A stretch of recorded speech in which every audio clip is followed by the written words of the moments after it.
Bonjour à tous, donc je vais vous présenter aujourd'hui le chapitre Les champs magnétiques. Donc c'est un chapitre tout nouveau pour vous et je pense que là-dessus vous allez pas mal apprendre de choses. Donc je vous propose de regarder avec moi. Donc cette vidéo s'adresse au terminal STL-PCL.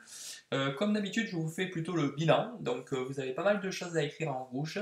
Donc dans cette vidéo, il faudra évidemment, il y aura aussi une petite activité.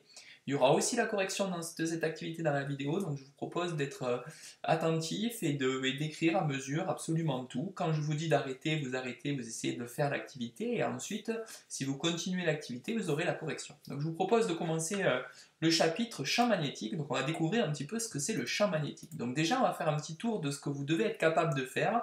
Vous allez voir, en fait, dans le bulletin officiel de physique-chimie, vous n'avez que deux capacités exigibles au bac. Vous devez être capable de mettre en évidence expérimentalement l'existence d'un champ magnétique et déterminer ses caractéristiques. Donc nous, forcément, comme nous ne sommes pas expérimentalement en mesure de faire des expériences, j'essaie de trouver quand même des petites vidéos qui vous permettront d'y arriver et citer quelques ordres de grandeur de champ magnétique. On va aller un tout petit peu plus loin, mais ça nous fera du bien pour être un peu plus capable de parler du champ magnétique. Donc déjà, commençons par la définition. Donc un champ magnétique, c'est un champ vectoriel ou un champ de vecteurs qui permet de caractériser et de quantifier les effets magnétiques du courant électrique ou des matériaux magnétiques comme les aimants. Pardonnez-moi si je bafoue, je ne vais pas reprendre à chaque fois. Caractéristique du champ magnétique grand B. Donc un champ magnétique, il est noté par le vecteur grand B, comme vous pouvez le voir ici par la lettre grand B avec un vecteur. Vous l'avez déjà vu la semaine dernière, notamment sur les ondes électromagnétiques qui sont constituées d'un champ électrique et d'un champ magnétique. En chaque point de l'espace, le champ magnétique grand B a pour caractéristique suivante: sa direction, celle donnée par une aiguille aimantée; son sens, du pôle sud de l'aiguille aimantée vers le pôle nord; son intensité, il est noté grand B et il s'exprime en Tesla, noté grand T. On va regarder un tout petit peu en application. Donc si je vous représente ici une boussole, vous constatez que cette boussole, si elle indique le sud en noir et en rouge le nord, on voit bien que, comme le dit la direction, elle est la même que la boussole. Son sens, il est du pôle sud vers le pôle nord, et sa valeur, forcément, la valeur, elle sera proportionnelle à la longueur du vecteur qu'on dessine. Donc ici, le champ magnétique B, je l'ai dessiné de cette longueur, bien entendu. Rien ne nous donne comme information la longueur du champ, bien sûr. On va maintenant continuer le travail sur la vidéo que je vous présente tout de suite. Donc cette vidéo, elle va nous permettre d'essayer de comprendre un peu comment ça marche. Nous disposons d'une plaque à alvéoles en plastique transparent. Dans chacune de ces alvéoles est placé un petit barreau de fer doux de 8 mm de long. Si nous approchons un aimant droit, les différents barreaux de fer s'orientent en fonction du champ magnétique auquel ils sont soumis. Nous avons placé cette plaque sur une table lumineuse pour visualiser sur un écran les phénomènes magnétiques. Plaçons tout d'abord un aimant droit et observons l'orientation des barreaux.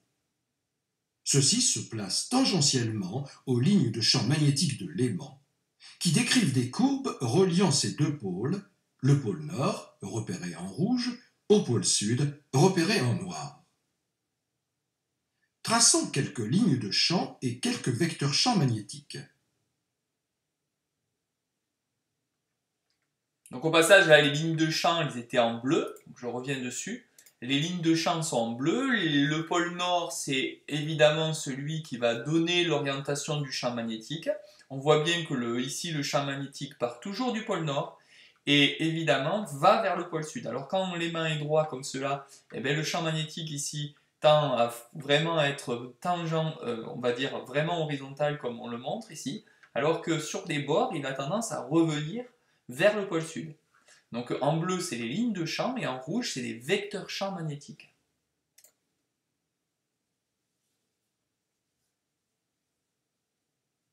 Plaçons maintenant sur la plaque un aimant en nu. Nous observons encore les lignes de champ qui relient les deux pôles. Nous pouvons aussi remarquer qu'entre les branches de l'aimant en nu, les lignes de champ sont quasiment parallèles. Traçons quelques lignes de champ et observons le champ quasi uniforme entre les branches de l'aimant en U.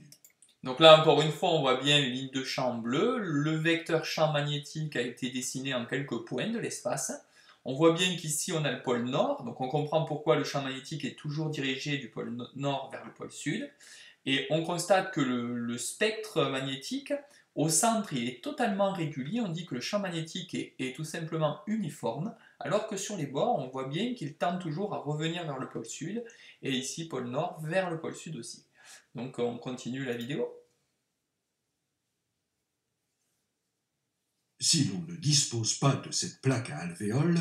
Alors, la vidéo est terminée à ce stade. Je vous propose de regarder un petit peu l'activité que je vous propose. Donc je vais dérouler l'activité. Tant que je ne vous dis pas de vous arrêter, vous pouvez continuer, essayer de répondre aux questions.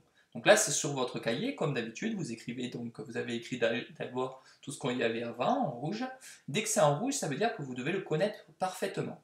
Alors ici, on va commencer par cette vidéo, enfin cette activité. Question 1, trouve le pôle sud et le pôle nord en justifiant. Donc là-dessus, il faudra essayer de justifier le pôle sud et le pôle nord. Alors si on vous donne ça en contrôle, vous devez être, ou au baccalauréat, vous devez être capable de dire où est le pôle sud et le pôle nord, rien qu'en voyant ce schéma. On va regarder ensuite le schéma suivant et on vous propose, question 2, refaire le dessin et représenter 3 vecteurs champs magnétiques sur les points d'application en bleu. Question 3 maintenant, représenter une boussole au point grand M. Donc ça, c'est aussi des questions qu'on pourrait attendre de vous. On va faire un dernier schéma. Donc le schéma reprend un aimant U et on vous dit refaire le dessin et représenter les lignes de champ bleu. Puis question 5, dernière question, tracer les vecteurs champs magnétiques en différents endroits. Voilà, si on s'arrête là, vous pouvez commencer à répondre à toutes les questions en revenant en arrière. Si vous continuez, vous aurez la réponse. Donc je vous encourage déjà à essayer de réfléchir par vous-même et ensuite de regarder les réponses, sachant que vous pouvez vous aider de la vidéo que je vous avais donnée. Elle vous donne évidemment des points essentiels. Voilà, prenons maintenant la correction pour ceux qui ont déjà réfléchi et essayé de répondre par eux-mêmes. Correction de l'activité. Évidemment, on vous demandait de trouver le pôle sud et le pôle nord. On voit bien ici que comme le champ magnétique part à gauche, on a forcément le pôle nord et ici le pôle sud. On vous demande de refaire le dessin et représenter 3 vecteurs champs magnétiques sur les différentes croix bleues. Donc ici, évidemment, le vecteur champ magnétique est toujours collinéaire à la ligne de champ et orienté dans le sens de la ligne de champ. Pareil ici, collinéaire à la ligne de champ et orienté vers la ligne de champ. Et pareil ici, collinéaire, donc vraiment tangentiel à la ligne de champ, et hop, vers le haut, comme la ligne de champ le montre. Au point grand M, on pourra représenter la boussole. Alors la boussole, je vous rappelle qu'elle est orientée toujours le nord, évidemment ici, toujours orientée vers le champ magnétique, et le pôle sud, alors il est énorme, hein. En réalité j'aurais dû faire une petite boussole, mais sinon vous n'auriez rien vu. Donc voilà, la question 3 est traitée. Question 4 et 5, tout est pareil, c'était exactement ce qui était dessiné. Refaire le dessin, représenter les lignes de champ en bleu, donc ça c'était ce qui est déjà fait. Et tracer les vecteurs champ, vous aviez la réponse. Bon, la vidéo pour la première vidéo, elle est terminée. Je vous propose maintenant la vidéo 2, qui est la suite. Et vous verrez un petit peu ce que l'on apprend. Voilà, à tout de suite pour la vidéo 2.